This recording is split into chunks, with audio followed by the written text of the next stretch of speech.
E aí pessoal do canal, sejam bem-vindos a mais um vídeo aqui no Acidamente. Hoje eu decidi falar pra você sobre uma situação que é bastante incômoda, que acontece muito de verdade em acompanhamentos terapêuticos, em psicoterapia, e pode ser que seja uma situação que você já vivenciou ou uma pessoa próxima de você tem pensado a respeito disso, e na verdade a gente raramente para entender como isso acontece e por que isso acontece. O que acontece quando o paciente decide sair da terapia, interromper o acompanhamento terapêutico e continuar a vida seguindo a partir daquilo que ele conseguiu compreender durante as sessões? Por que os pacientes decidem? O que acontece depois disso? Será que depois eles voltam?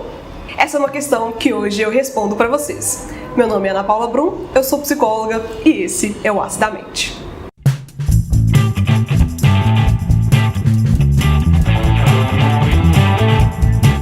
Essa é uma questão extremamente relevante em um acompanhamento terapêutico de psicoterapia, é quando o paciente realmente decide ir embora, sair daquele processo, interromper o processo. Alguns informam e outros simplesmente desaparecem daquele cenário. O que leva uma pessoa a deixar a terapia? O que leva o paciente a desistir do seu processo terapêutico?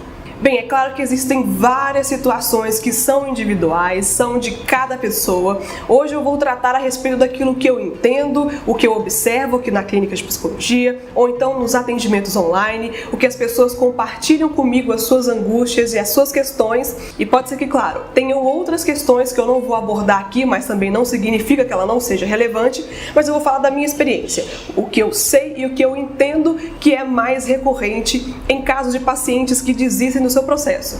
Uma das primeiras coisas interessantes a analisar é que a gente tem consciência que o processo ele demanda um investimento financeiro para que ele aconteça. Então, eventualmente pode sim ocorrer alguma situação inesperada, alguma situação de perda de emprego ou alguma dívida que surgiu e, consequentemente, algumas questões elas vão ser priorizadas para o corte. E, consecutivamente, geralmente são coisas que são ligadas à saúde. Corte de plano de saúde, corte da academia, corte da meditação ou da terapia, enfim, isso é uma questão de prioridade para a pessoa, mas a gente sabe que isso acontece. Então, tirando essas questões financeiras, essas questões emergenciais, eu também percebo que existem algumas pessoas que não têm o conhecimento devido de como funciona a terapia, qual que é o objetivo, qual o tempo que ela demanda. Isso geralmente desgasta muito a expectativa dela, e aí ela sai achando que o profissional é ruim ou que a técnica não funciona. E qual que é esse entendimento da psicologia, da psicoterapia para aquela pessoa que procura aquele tratamento? Geralmente são pessoas que acham que os psicólogos têm a resposta para todos os problemas dela. Geralmente são pessoas que precisam de um direcionamento, como se fosse um técnico mesmo, dizendo: você tem que fazer aquilo, tem que fazer isso, vamos começar por aí. E não é assim que funciona.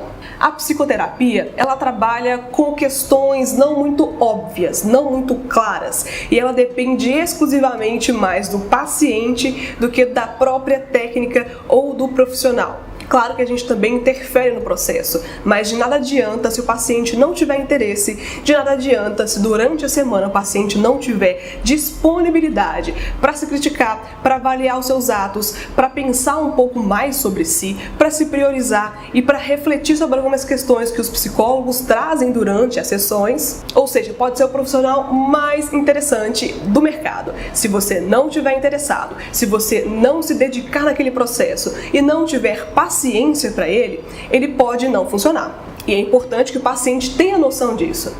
Pode ser que o paciente não tenha se sentido confortável com a técnica daquele profissional. Nem todos os psicólogos atuam da mesma forma, nem todos nós temos a mesma abordagem de trabalho, ou seja, visões diferentes do sujeito, problematizações diferentes, as questões são diferentes, embora o resultado seja o mesmo. Mas o caminho, o percurso, ele será diferente de acordo com a orientação técnica de cada profissional. E pode ser que você não se sinta confortável com o seu, não se sinta confortável com a ferramenta que ele trabalha ou a forma que ele trabalha. E tá tudo bem, esse é um direito seu.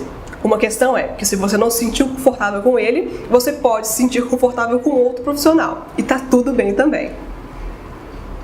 Uma outra questão muito importante ser comentada é que alguns pacientes não dão conta de tratar o problema que eles mesmos queriam tratar. Uma ansiedade, depressão, excesso de ciúmes ou qualquer outra coisa são situações que precisam de entendimento, precisam de paciência e precisam de verdade sentir aquela dor novamente, claro que em uma outra escala, mas o mais importante é explicar que não é fugir da dor, não é desaparecer com ela. A questão da clínica de psicologia é muito diferente. Não é que você vai diminuir, você vai sumir com ela, mas ela vai passar a ter significado para você. Entender de onde ela vem, por que ela vem, quais são as suas melhores ferramentas para agir quando ela acontecer. E isso passa por uma autoobservação, autoentendimento, autoaceitação. Então percebe que é um direcionamento de você para você mesmo. E é importante saber que sozinho a gente não tem condições de fazer isso, porque a gente está muito perto das nossas próprias situações, demandas, sofrimentos, tristezas,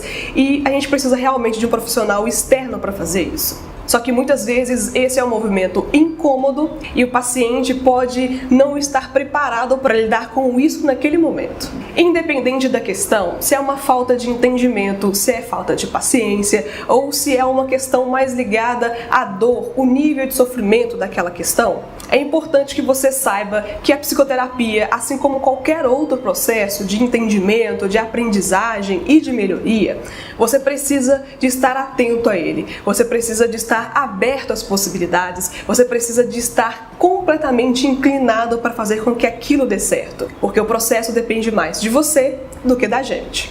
Isso é uma ótima possibilidade para que você mesmo desemboque um ótimo relacionamento consigo e consiga atingir as suas principais demandas. Você já passou por isso? Já desistiu da terapia? Ou você conhece alguém que desistiu daquele processo justo quando estava conseguindo alcançar algum resultado? Você tem alguma curiosidade a respeito disso? Se sim, deixa aqui nos comentários como que foi a sua experiência ou o que você aprendeu mediante sair da terapia e depois tentar voltar, reencontrar-se de novo e abrir-se para novas experiências. Conte pra gente como que foi a sua experiência, porque eu tenho certeza que você conseguirá ajudar outras pessoas que têm essa mesma angústia, essa mesma dúvida, e você pode influenciar positivamente a vida de mais pessoas aqui no Ácido da Mente. Se esse vídeo fez sentido para você, não se esqueça de se inscrever aqui no canal, deixe seu like, que eu vou saber que você gostou desse conteúdo e vou continuar fazendo mais aqui para vocês que estão inscritos no nosso canal. Muito obrigada por ter ficado até o final e até o próximo vídeo aqui no Ácido da Mente. Até mais, pessoal. Tchau.